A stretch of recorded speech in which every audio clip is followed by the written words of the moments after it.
Starting with name of Allah, welcome to superior learning management system. Students, आज हम पढ़ेंगे probability distribution.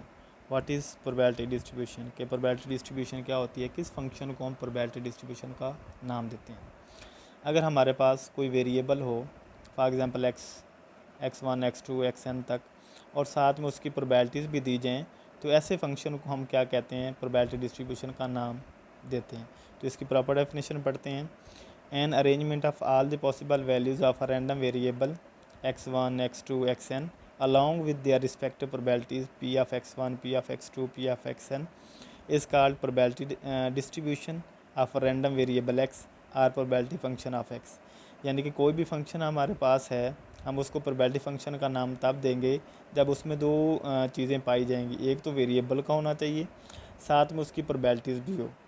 अब इस प्रोबेबिलिटी फंक्शन की दो शराइत हैं, दो कंडीशंस हैं कि हमारे पास जो प्रोबेबिलिटी है वो हमेशा ग्रेटर दैन ज़ीरो होनी चाहिए। जितने भी हमारे पास वेरिएबल्स, जितनी भी हमारे पास जो रैंडम वेरिएबल है उसकी वैल्यूज़ हैं, वो n तक हैं, वो 10 हैं, वो 5 हैं। उसके बाद जब हम प्रोबेबिलिटीज़ का सम करें, सेकंड जो इसकी प्रॉपर्टी है वो 1 के बराबर होनी चाहिए।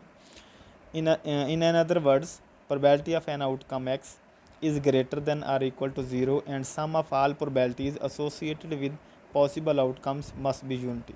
यानी कि जब भी हमने जो सिम्बॉलिकली बात की है उसको वर्डिंग में बता दिया है कि हमारे पास जितनी भी एक्स वेरिएबल की प्रोबेबिलिटीज़ होंगी या तो वो ग्रेटर देन होंगी या फिर इक्वल टू ज़ीरो होंगी, लेस देन कभी भी नहीं हो सकती क्योंकि प्रोबेबिलिटी लेस होती नहीं है।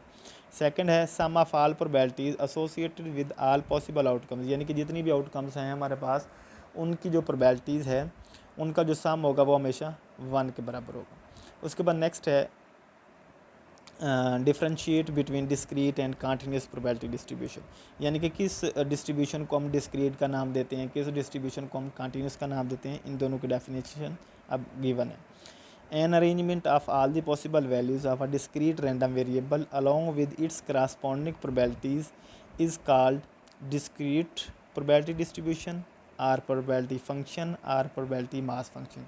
यानी कि जो हमारे पास discrete random variable होता है, अगर हम उसकी probabilities डिस्ट्रीब्यूशन बनाएं तो उसकी प्रोबेबिलिटी डिस्ट्रीब्यूशन को हम क्या कहते हैं, प्रोबेबिलिटी मास फंक्शन भी कहते हैं या फिर प्रोबेबिलिटी फंक्शन का नाम भी देते हैं।